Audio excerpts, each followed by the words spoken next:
So I think, any minute now we're going to be live. Any minute. Any minute. Yes. Good morning, everybody. Good morning. Good morning. Good morning, everybody. It is. I've completely forgotten where I am and what day it is. Oh yes, it is Saturday morning. Good morning. Good morning. And it's story time. But before we begin story time, I'm laughing because there's something wrong with my camera. So if I seem to be looking skew-eyed or cross-eyed, or if I don't seem to be looking at you, it really isn't my problem. It's my camera, for some reason or another, is not catching up to me. So anyway, before we begin, I'd like to say good morning to my spirit guide Gregor, who as always is standing to my right side. And I would also like to say good morning to Chris. Good morning, Chris. Good morning, Rosemary. Good morning, everyone. And you're in Vermont, is that right? I am in Vermont. So, and how is it? What's the weather like in Vermont? Luckily, it's overcast, but it's still warm. Okay. Well, here in New York, this morning it is sunny enough that we had our breakfast outside. Samantha made pancakes, which was very good. And we had them outside in the garden because it's beautiful day, beautifully sunny day. However, by this afternoon, even though the skies are blue, there's not a cloud in the sky. Apparently, according to I'll say it quietly, Alexa. According to that, if you say it out loud, it says to you, yes, can I help you? We don't want any of that. So apparently it's going to rain this afternoon, or there's a possibility of rain, a high possibility of rain this afternoon and flash floods. But it's really, really warm. It's about 90 some degrees, I think, in New York City this morning. So, all right. So I'd like, first of all, to say thank you to all of you for sending your healing to me, sending well wishes to me. As you can see, I'm doing perfectly well. I'm snuggled up. I've been relegated to the bedroom in my daughter's apartment so that I'm out of the way, not interfering with anything. So that's where I am at the moment. But do we have people, Chris? I think we do, don't we? Do we have some people already popping in here for story time? So, Chris, why don't you sort of update us on what you've been doing over the last few days, and then we'll get down to, because after all, it is story time, right? Oh, okay. I've been continuing paring down things in my apartment and storage area. So it's been quite the job. Yeah. Well, no matter how we try to downsize, there are those things that you just want to hold on to. You just want to hang on to. You just can't let them go, either for sentimental reasons or just because you just like them a lot. And then you put them back in the cupboard or the drawer or something or another, and a year later you're looking at them again thinking, and why did I keep these things? So a downsizing is not an easy task for anybody, but I think there are times when we just have to be quite ruthless in our downsizes and our paring down stuff. I remember many years ago, of course I was a lot younger then, I can remember thinking, right, anything in my closet that I have not worn for the last 2 years is out. So I made that determination and ruthlessly got rid of things. And it was one of the worst things I ever did because, oh boy, did I regret throwing things out that somebody would have a special occasion in it. And I'd think, oh yes, I'll get that particular suit out, or I'll get that particular dress out or something. And then I'd realize, wait a minute, I hadn't worn it for 2 years. So I threw it out and now I need it. So I'm always wary of being too aggressive when I'm downsizing, but I do understand the need for being sort of fairly aggressive in trying to get rid of stuff. And as we get older, of course, we start to worry. Oh, well, I certainly started to worry. I can't leave all of this for my daughter to deal with because, it wouldn't be fair because there's far too much stuff in my house. Anyway, all right. Where are we? So who's there? Is there anybody there, Chris? Well, Carmen is a first timer on Rosemary. Good morning, Carmen. And Irene is on. Hi. Sharon and Maggie, Danny, Eric. Let's see who else. And I'm not quite sure where everyone is from. Okay. We'd love it if you told us where you were from when you come on there, because we love the fact that people come to visit us from all over the world. So why then don't I just get started with my story time, Chris, and then as soon as I get started with that, then we'll have time for questions and comments and all of that stuff. So as most of you will know, it is Saturday morning and it is story time. And at story time, I like to tell stories that have to do with spirituality, that have to do with the work that I do. All of the stories I tell are true stories, by the way. And those stories are usually from my own experiences with other people and having to deal with other people. So I thought that I would tell a story today, which is sort of, it reminded me of the relevance is important for me right now. But it's something I think that most of us need to hear and to understand about. So I'll tell the story, and then any questions and comments or anything like that, you can tell me later. This is not, and I'm going to disappoint a lot of people now, this is not a spooky story, although it can be quite, anyway. Once, I am a horrible person. I love to tempt people and tease people. So, once upon a time, in the land of, actually my land. So, once upon a time, and I'm probably going back about 10 years now, which is not that far back to go, maybe a little bit less than 10 years. I was in England. I was visiting with my friends, and I had two friends with me from America. They'd come over to visit and spend a couple of weeks with us in England. So we were all of us staying at my friend's home. And as you do when you've got people from other countries, you take them out and about. We go touring, we go traveling, we go take a look at this place and that place. They wanted to see old castles, they wanted to see old ruins. So we actually did visit this fabulous old castle up in Scotland, sort of not too far up in Scotland, sort of around the Stirling area, because my family, my ancestors, some of my ancestors are from Stirling in Scotland, which is sort of not far over the English border.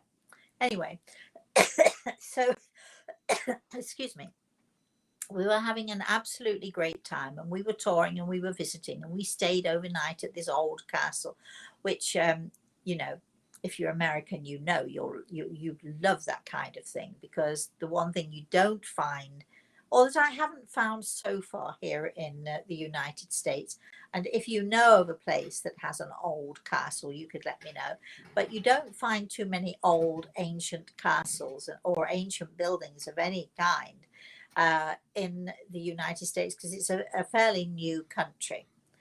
Anyway, so that's what we were doing. And at that time,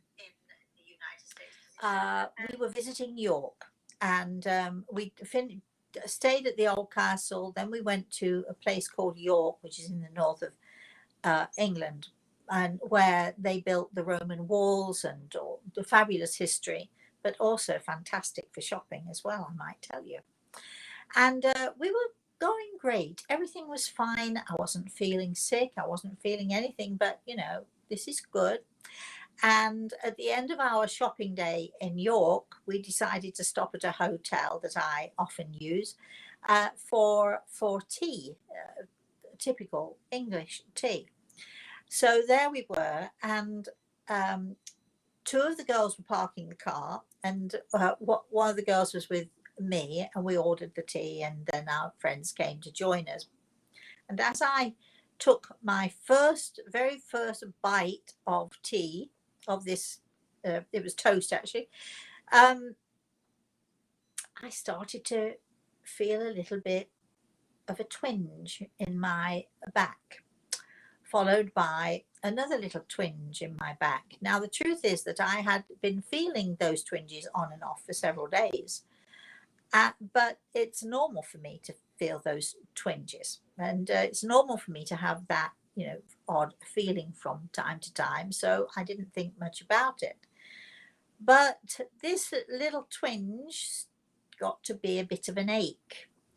And so I stood up and I'm sort of walking about a bit and rubbing my back. And I'm thinking at some point, recognizing the pain and recognizing the possibility of what was happening to me, I thought, I think I'll just pop to the bathroom and just take a minute. So off I went into the bathroom, and my friend had taken one look at my face and come chasing after me. And just as I closed the door and locked the bathroom door, which is the normal thing to do, right? I heard her say, "Don't lock the door," but it was too late. And then I was pacing and trying to deal with the pain that was becoming more and more and more overwhelming. I finally managed to get to the door again and unlock it, and just in time to throw up. And then I started having chills and fevers. One minute I was freezing cold, the next minute I was sweltering and red hot. Somebody got a bucket from somewhere. I'm not quite sure of the process after that. I do know that I filled the bucket. Sorry to be so graphic about it. But while they were waiting for the ambulance, because at this point it was obvious that something was seriously wrong, and I pretty much gathered that myself, I was in a bit of a state. The ambulance came and off we went to the hospital. By the time I got to the hospital, the pain had exceeded beyond anything. Not beyond anything that I'd felt before, because I'd had this before, so I knew what was going on. Didn't want to think about what was going on, and I could just barely think, barely breathe. This is where the story really begins. You're thinking to yourselves, I know, what has that got to do with spirituality? Why is she telling us this story? Because we, all of us, I think, have heard of transcendental meditation, right? Transcendental. What does it mean? To be able to transcend beyond your physical body, to transcend beyond your own mind, to be able to transcend or to transport yourself to another place. Now, we're going sideways with the story. I promise I'm going to come back to it. You can see I survived it because here I am. But anyway, so let's talk about the transcendental part of it first. Now, when we have young children and they have, let's say, incredible imaginations, they're able to transcend beyond what's going on around them, aren't they? They can put themselves in another place. Their imagination takes them to that next, wherever it is that they want to go. For some it might be to fighting dragons. For some it might be sort of being soldiers in the war. For some it might be, I don't know, being a princess in a castle. But sometimes it is simply a child's imagination going crazy, running riot, which we love to see. And I've always tried to encourage that with my daughter and also with my grandson. So that normal state of imagination is one thing. And all children do it, and all children are able to do it. But when you see a child who is so far into whatever it is that they are imagining, whatever world they have created for themselves, you will see there's a point where their eyes become distant. They are so let's say, into the story, into their imagination. They have transcended. They have taken themselves beyond ordinary imagination, and they have transcended. They have put themselves into that place, into that magical place, whether it's the princess in the castle, whether it's the, you know, the boy fighting the dragons, whether it's well, girls fighting dragons, if it comes to that. It is a natural thing that as children we all have done, we all do. I can remember doing that often, talking to my in the spirit world, not realizing that they were in the spirit world. I had just simply been able to transcend beyond what is the normal day to day, just playing with, you know, kids playing. But there are times when kids go beyond that and they transcend beyond the ordinary playtime, and they transcend beyond their ordinary imagination. So, but of course, as they get older, you know, we're sort of, as parents, we want to ground them, don't we? We want to keep them, you know, feet on the ground, and not get too far beyond what we feel might not be a good place for them. So children do this transcendental thing naturally, normally. Those of you who have meditated and have done transcendental meditation, you will note that being able to do that, you sit quietly and you are able to lift, to raise your level of consciousness to a point where you raise it beyond the normal level, beyond, and you go out and into whatever space you want to put yourself in. You transcend beyond your physical self. So here I was. Now we're coming back to the story. Here I was in a wheelchair at this point, barely holding on to managing to deal with this excruciating pain. Finally, they got me to a bed. Finally, after quite a while, they got me to a doctor. But it took a long time because the hospital was busy. It was sort of in the late afternoon. The hospital was really, really busy. And it took a while for a doctor to be able to see me. So I'm sitting on the bed and I'm in so much pain that the only thing I can do sanely, sensibly, this is my world, remember, is to transcend, to raise myself beyond my physical body, to put myself in a place where some of you may think that what I'm talking about is an out-of-body experience, but it's not that. It's different than that. So I lay in this hospital bed at some point, not being able to really lay down. I could barely lay on my back, but I put myself in a place. Of course, it's easier for me because I've got Gregor with me, and Gregor was able to help me and literally move me. This is where you're going to think it's really weird. They literally, he moved me into his teepee. He moved me into that space of healing where I literally was able to transcend beyond my physical body and to move into a state of chanting and moving into a space where the pain didn't go away, but it was somewhere in the background. And because I had moved on from it, lifted myself out of it, I was able to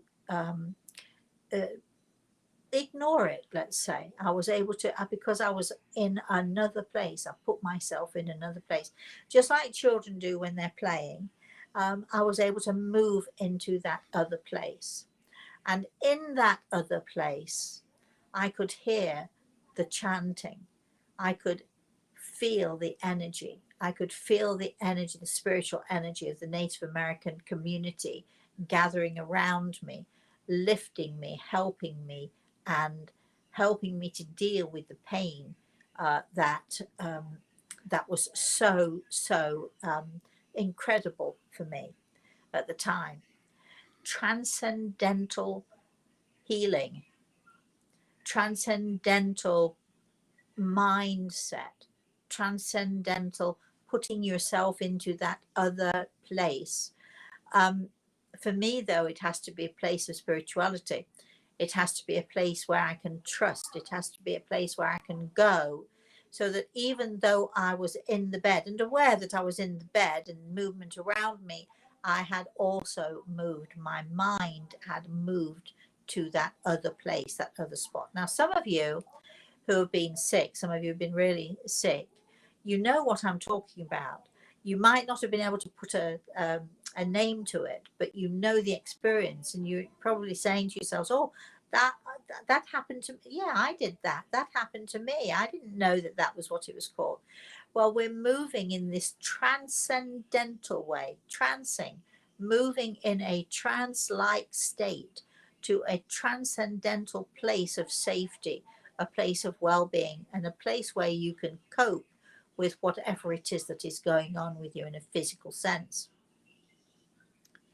Finally, the doctor came, and finally they gave me morphine, and finally, they were able to figure out what was going on with me. And of course, it all had to do with my kidney issues, my kidney problems. But, you know, when you're looking at the children that you have that are playing, when I'm looking at Reese and he's playing, there are times when he's sort of very conscious of what he's doing, and he's playing, he's just playing, and he's building, and he's having fun. But then all of a sudden you might notice this sort of this far away look in his eyes, and you think, is he beyond, has he gone beyond the ordinary imagination? There is a fine line between imagination and reality, and being in another reality, being in another space, another time. And when you watch your children playing, you can see them. Sometimes they move between. They can go there and then come back, and then they can go there again. Sometimes they'll go there and they'll stay there for quite some time, or sometimes it might only be a minute or two. When we use that transcendental state to lift ourselves out of what is going on with us, so that we can deal with what is going on with us better and in a more productive way, then it's amazing, because you still have control of what's going on with you. But what is going on with you is so much easier to handle, so much easier for you to sort of lift yourself up, lift yourself out, and trust that other people, they've got it. Leave them to it. You don't need to be there. You don't need to be in that really seriously painful state. You can move above it. You can move beyond it. And this is something that I use. I always, if I'm going into a place, wherever that might be, whether it's into a hospital, an operating room, a dental issue, whatever it is that you've got going on with you, what I try to do always is to put myself in the teepee. And I put myself, and I use the teepee because that is Grey Eagle. That is where we are. That is where we do things. We go there. It's a bit like going into the sweat lodge. We go into the sweat lodge. So we go into the lodge, the teepee, whatever it is you call it. And, when I take myself in there, I often am with people who are dancing, with people who are chanting, with people who are giving me healing. And it's an amazing, a marvelous experience, because, so often when you do this and then you come back around and people say to the people who are working on you, who are dealing with you, they say, wow, you did really, really well. And I smile and say, well, thank you. But I feel that when you lift your soul, when you lift your spirit, and when you lift and raise your level of consciousness to that point where, you can raise yourself out of your body, not leaving your body at all, but lifting yourself out of it, just to the point where whatever's going on with it is bearable. You can deal with it. It's easier to deal with. And that is something that, you know, maybe we'll do a webinar at one point. Maybe we'll talk about that and I'll show you how to do that. Those of you who don't know how to do that, those of you who do know how to do it, who do transcendental meditation, you'll understand exactly what it is that I'm talking about. So I thought today the story that I was going to tell you, which I am telling you, will be about how, yes, physically we can be in the most excruciating pain, but spiritually, and especially if we know how to do it, we can remove ourselves from it. So I thought I'd tell you that story today because I know that there are some of you out there who really need to know that you can do this and that it's okay to do it. Coming back to the you want to know the end of, and how did I manage to survive that sort of thing? Well, it did turn out that I had kidney stones, and those of you who know me well know I only have one kidney, so I have a tumor on that kidney, so it's a bit tricky when something happens to the one kidney. You can't just whip it out and say, oh well, it should be all right because you've got another one. So we're always very careful. The doctors are always very careful with me when we're dealing with these issues. But it turned out that I had this 12 millimeter by 8 millimeter. My friend Gary said to me, that's like a piece of jewelry around your neck. It was a very large stone in my kidney, and how to get it out.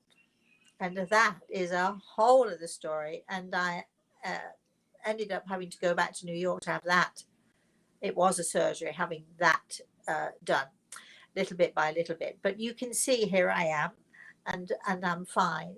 So if you are watching your children or your grandchildren, take note when they're in that imaginative state, because imagination is there's such a fine line between what is imagined and what is real.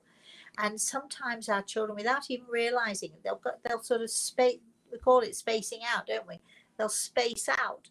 They'll literally go into space. They will transcend their physical body. They will put themselves in that spot, in that beautiful place. I don't know if any of you have seen the or read the book, preferably the Lion, the Witch, and the Wardrobe, or you've seen the movie where they literally go into the wardrobe, and they go the back of the wardrobe, and they're in another place, another world, which is just as real and just as beautiful and just as scary. But you know, it's a little bit like that when you transcend beyond the physical. You move into that other world, into that other realm, whatever that realm is that you've decided to create. And it is a fantastic thing when you see your children do this. So the next time you see your children spacing out there, just remember they have transcended. They have gone beyond the physical. They have gone beyond the ordinary. And they're in an amazing and a beautiful space. Don't try to bring them out of it. Allow it to happen for them. Because, you know, as soon as we get to be adult, we think that we shouldn't do those things. So here I am saying to you, yes, in certain circumstances, it's really helpful to be able to do those things. So for our children, I thought I would tell you that story. I watch Reese often transcend. I've just told you how I transcend and how I use that transcendental, not really meditation for me, but that transcendental ability to lift up, to lift out, and to deal with what's going on, no matter how dire, no matter how awful a thing is that's going on with you physically. You can really lift yourself up and out and into a space where you can make it beautiful. In my case, I make it about healing. I make it about, you know, sort of going into the music that I hear, going into the energy that I feel around me, and allowing that energy to lift me and to help me deal with whatever's going on, which you all can do too. So that weirdly, it's a weird story this morning, isn't it? I did recover. You can see I am perfectly fine. I'm never ever going to get another kidney back. I'm never going to get replace the rib that was taken out. The bits and pieces that are still inside me are going to stay inside me, and I'm fine because I have a great attitude and I make sure that I stay fine and I do all the things or try to do all the things that keep me as healthy as possible. So there it is, and I think wait a minute, is that the end? Could that be the end? I think it's yes, the end. Chris, how did you like that story? Well, it also reminds me of people who, let's say, are artists or they're extreme athletes or they're a wonderful cook. You might say that they're in the zone. How Yes. different would that be than what you just explained? Well, it's sort of the same thing because we don't we you see we do it. It's a natural thing for every one of us to do. It's a perfectly natural and ordinary thing that we do. We transcend beyond the ordinary level of existence. Somebody like Da Vinci, for instance, somebody like Mozart. I mean, somebody like uh, Beethoven, who's has created and composed these amazing piano concertos. I mean, yes, exactly. They took themselves, they were able to transcend beyond. And I think if all of us were to understand and to learn, we can do this too. I think it would make us better. It would make us more creative. It would help us to understand that whatever issues are going on, we can deal with them in this other way, which doesn't cure, but certainly helps us to deal with life and deal with what's going on. Um, does it make us more creative? It just puts us in a place where we can allow ourselves to be more creative when we're in the zone, as you call it. And when you go beyond that zone, then there is another and another zone, and you sort of can move up and out. And this is when I teach my students. We talk about, you know, raising our level of consciousness, and this is what we're doing. We're putting ourselves in layman terms, and we're putting ourselves in the zone or in another place. I'm not sure I quite like to use the word zone, but for explanatory purposes we can use that term, yes. But it's the same kind of thing, Chris, that we can, but it's a natural thing that we have. And I think that most of us don't realize, hey, you know what, this is actually what we can do. This is what we can do. Or the fact that they're already doing it, they just haven't labeled it. I can think Yeah, of they another didn't. instance. Have you ever driven and you've gotten from point A to point B, Oh and then yeah, you suddenly sort of look up and go, how did I get here? Yet you've managed traffic lights and I know. intersections and on ramps and off Yeah, ramps. yeah. But again, going into this transcendental state, it doesn't mean that, as I said earlier, it doesn't mean that the pain is gone. It means that you're handling it and you're dealing with it. It's not so.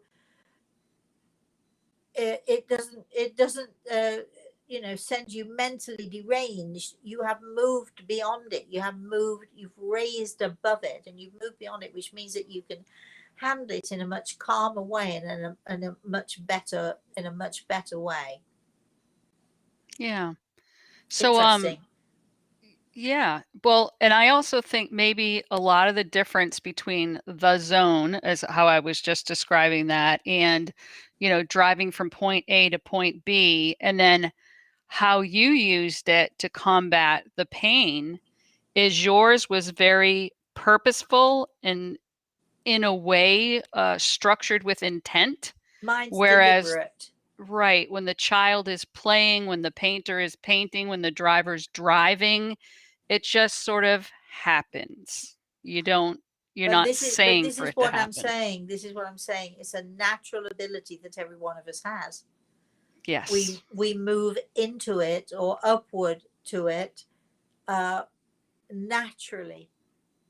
Um, and because it's so natural and it's so easy and we don't realize what we're doing, when we do need to take that part of us, when we do need to use it, we don't know how to do it because we didn't realize we were doing it in the first place.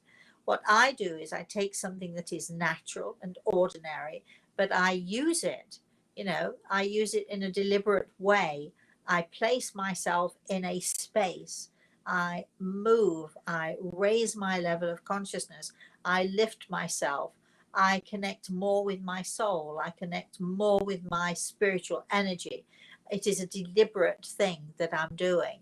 And every one of us has the natural ability, the easy, the thing that we don't even know when we're doing it.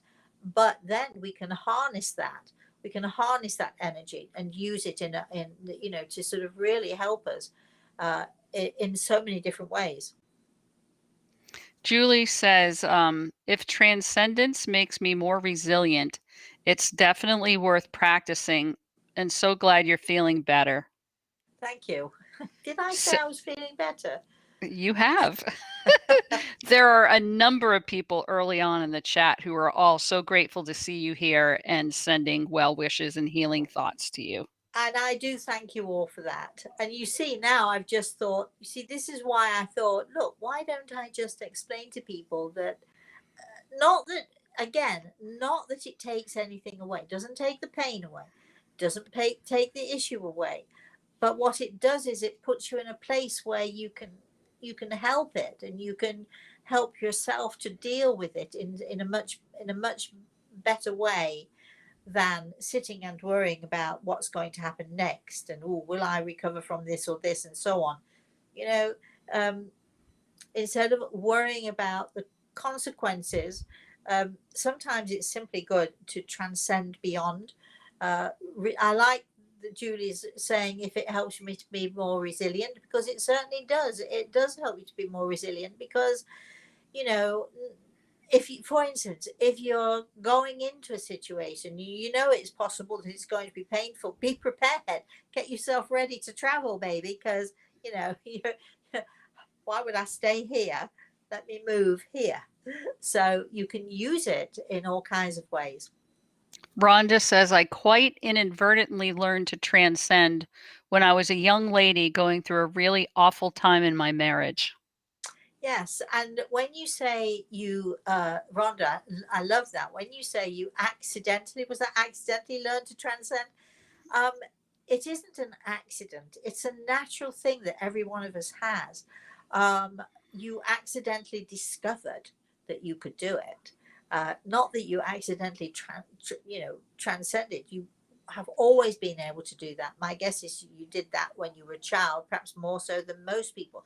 Those of us who are very, very sensitive, uh, ultra sensitive, beautifully sensitive, those of us who are really sensitive in that way, I think we do that more naturally and more easily because we are able to sense our energy without even knowing that that's what we're doing. We're sensing it, we're being aware of it. So I think it's an amazing thing.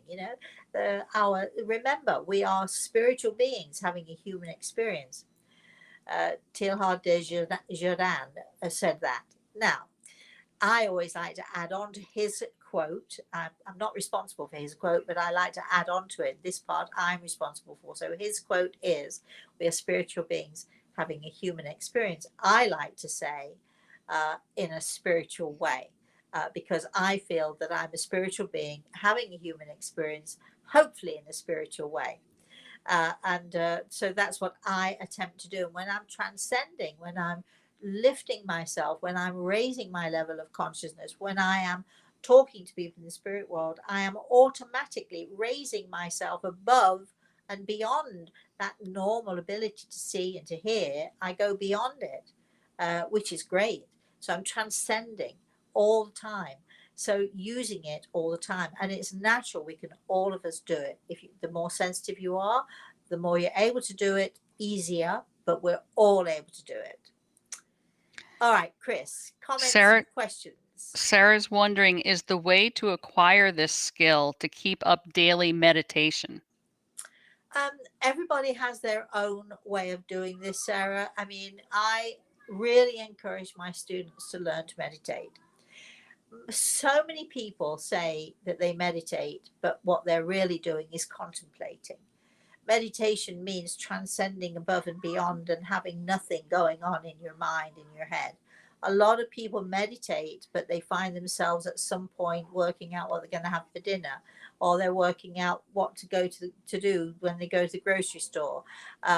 When you find yourself in that spot of thinking of earthly things, ordinary, regular, daily things, you are not meditating, you are contemplating. So meditation means taking yourself out and up and above, absolutely above uh, anything that is, I hate using the word normal, because what is it anyway? What does normal mean? It's something different for everybody, but the normal run of daily life, and moving and transcending beyond the normal level of daily life, and sort of transcending. If you can manage that meditation, that's what you're doing. You're transcending beyond the level of the normal daily routine of life. Sarah's wondering if the candle meditation is the best way. So entirely, everybody has their own way. I teach my students uh, candle meditation because it's easier. I think it's one of the easiest ways of learning to meditate. But eventually, once you have a candle meditation down, once you can do that meditation, well, then you go to the next level and the next level.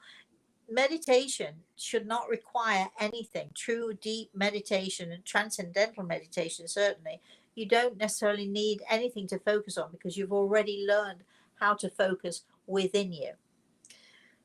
Okay, Chris. Barb says, I was taught Lamaze when having my second child. My Yes. pain was in the background and I was able to deal with it, almost like it wasn't happening to me. Yes. Transcending. Fabulous. You all really know what I'm talking about. This is what I said when I first started talking about this. We know because we've all done it to some level or another, whether it's when we were children or when we were adults. But yes, exactly, in childbirth. I mean, boy, oh boy, Uh, yes, well, we won't go there, but yes, exactly. Childbirth, when you're taught these things, what somebody's teaching you to do is they're teaching you to place your trust, to place your energy in that place that you can literally lift yourself out of your physical body. The pain is still there, it doesn't go away, but boy, oh boy, it's like this sort of it's in the background there. It's there, it's not going to go away. At some point you're going to deal with it, but not right now. you know and yes, it helps you to deal with it and to cope with it, and to just putting yourself in another place, and that's exactly what you did. Great. Tracy said, I've had kidney stones so painful. I Yeah. wish I could have gone to the TP. Well, now look, now you see, now you know that it's possible. Eric says, yes, I've done this without knowing what TM was called or known. Well, when we talk about meditation, there are so many people who talk about meditation who know exactly what they're doing. And there are so many more people who talk about meditation who know exactly what they do not know exactly what they're doing.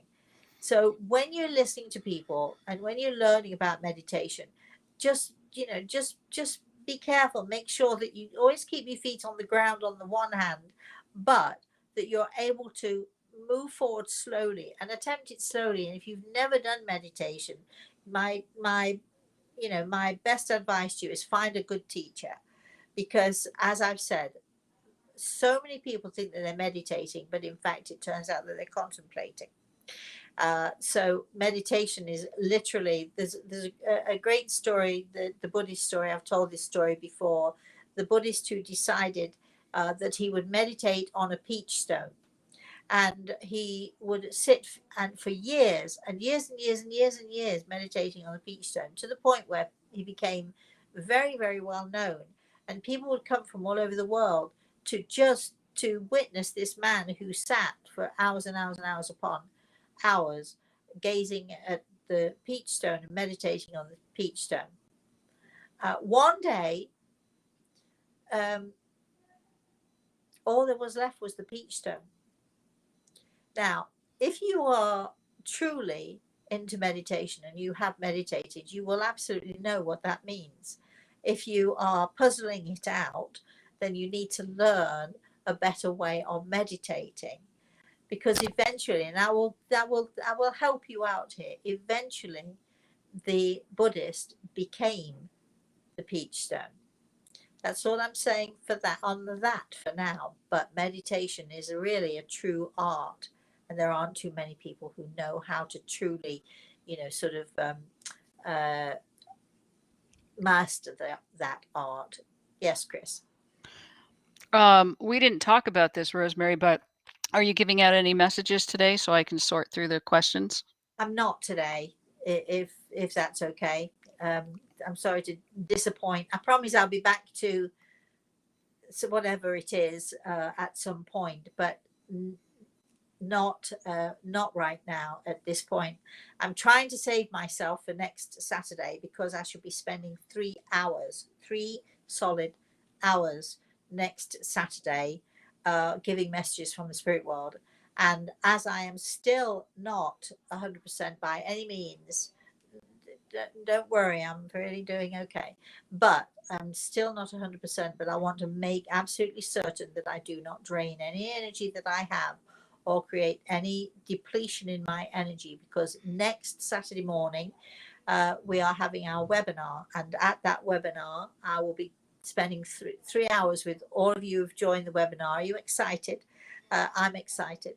And Greg and I will be giving messages to you from your loved ones in the spirit world, and that's what we should be doing for 3 solid hours, maybe even a little longer. You never know. For 3 solid hours will be all I'll be doing is no story time, no sidetracking, messages. Oh, messages. That's all I should be doing next Saturday. So I'm waiting for that. So if any of you out there would like to receive messages from your loved ones in the spirit world, I suggest you go to one of our webinars where that is what we'll be doing. There are no guarantees that you'll get a message. We like to keep these events small so that more people can have the opportunity of receiving messages. And we are going to be doing these webinars perhaps even once a month or once every 6 weeks, where we'll be giving messages from the spirit world. It doesn't cost you a fortune. What the ticket price is $65, I think, Chris? Yes. So hot foot to the website, everybody. Go to rosemaryaltea.com, and you'll find in there, if you want to get a ticket, you'll find that you'll be able to click on the link, and it'll tell you everything about what to do. I'm going to suggest that whether you want a ticket or whether you don't, if you are new to this, if you're new to us, or even if you're not new to us, go to the website, because there are so many things going on in there. There are some little movie clips, there's some little all sorts of things going on. You'll see, I think we've got some clips of our bottom brick exercise. We've got so much going on. So please, go to the website and take a look and see what's going on there. Chris. Maggie wants to know, when you've been in the old ruins, have you ever spoke with some of the old royals like Robert the Bruce? I may have, Maggie. Yes, I may well have. I've not spoken to, don't you love that story of Robert and the spider and all of that stuff? But I haven't actually spoken to him that I've known about, but I have connected with some amazing historical figures. Yes, I have. Chris. Mark is asking, can Gray Eagle share what a day in the life in the spirit world is like? Do our loved ones see all their friends, have dinner, sleep? Do they worship God? I think many would find this question intriguing. Do you know, Mark, I think that's a really, really great question. And I think it's one that maybe we'll do it for a story time. Maybe I will ask someone in the spirit world to perhaps even come and tell us what their day is like. Uh, um, every person in the spirit world, just as every on earth, you have your day. So a day for one person isn't necessarily the same day as a day for another person. There are lots of choices. There are lots of things we can choose. There are lots of things we can choose to do. But you are absolutely right. I think it would be an interesting exercise maybe to talk to someone in the spirit world and have them describe to us what their yesterday was like, or what they're hoping their day to day is going to be like. You know, this morning Samantha and I were talking about what our day is going to be like. What are we going to be doing this afternoon with Reese? And you know, day to day it's different. We have different things planned every day, but I think we might want to put that mark. This is a great idea. I'm liking it more and more as I'm talking about it. I think we should put that down as a possibility, Chris. What do you think? That sounds great. Okay, Chris, keep Uh, going. Julie says, thanks so much for being here today. I've learned so much from your chats. I just read about the peach stone and you own the power. Food Oh, for thought. isn't it though?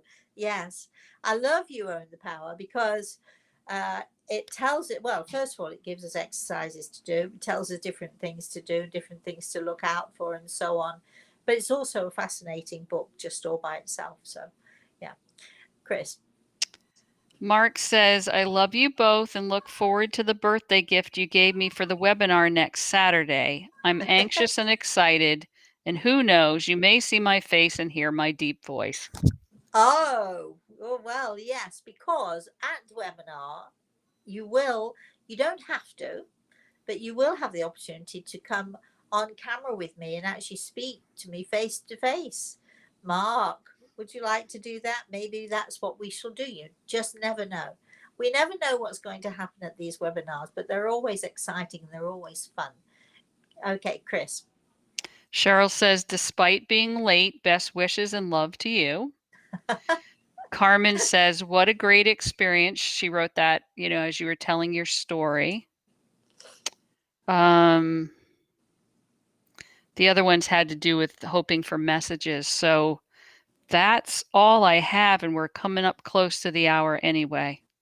Well, then I think it's a really great place to stop. I know we're a tiny bit early. We're about 3 minutes early in stopping, but I am not 100%. I'm fine. Then no need for anybody to worry about it. You can see I told you today. This is what I'm doing. I'm transcending. So uh, thinking about next week, there will be no story time next week because we will be doing the webinar next week, which is the 24th, right, Chris? Yes. But we are going to be, and I'm determined, and I've said this, but I am determined that we shall do at least one or two off the cuffs before next Saturday to make up for not doing story time, and if Chris is up to it, and also what else? Oh, we will be back on Thursday morning, won't we, Chris? We'll be here Yes, on we Thursday will. morning with the Spirit World Sees All.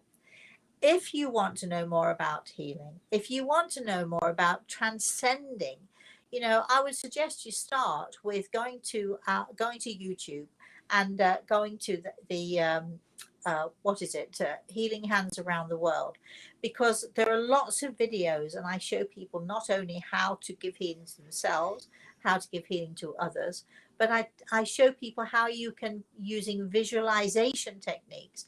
Remember what I said about imagination. There's a very fine line between imagination and reality.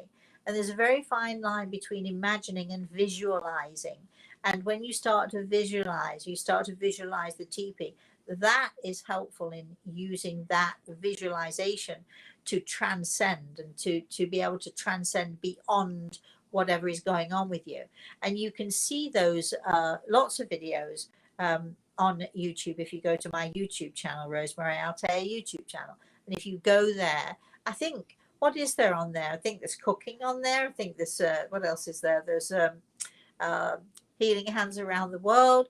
There are lots of things going on there. So you can go into any show that you didn't see, you can go back and check it out.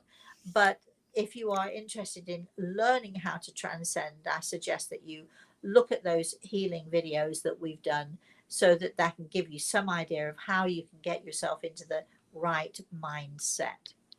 So we shall be doing our webinar next Saturday.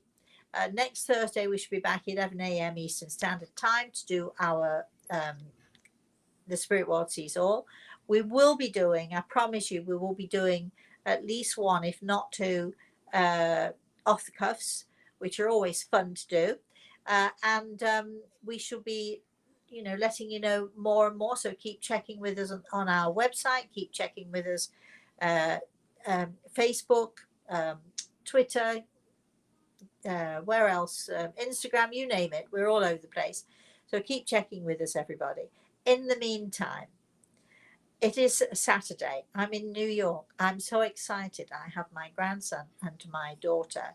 They make me feel great. So I use them, and they remind me of the joy that I have. When we were out sitting outside in the garden this morning, we were eating breakfast. Reese turned to me and he said, "Mosey, look, there's a feather on the ground. What does it mean?" And I said, "Well, it reminds us of the energy that we have, and it reminds us of the good energy that we need so that we can help ourselves." He's 8 years old. I'm already teaching him about power, about recognizing power. So I'm sending a feather to all of you who need it. I'm sending lots of love and healing to all of you who need it. And thank you all so much for joining us. Thank you, Chris. You've been great as usual. I'd like to say thank you to Great Eagle, of course, as always, for being around us at this time. I'd like to say again another special thank you to all of you who join in with us on these great shows, because we do enjoy doing them. Please, all of you out there, have a very, very blessed rest of the day, and have a very blessed weekend, everybody. Bye-bye.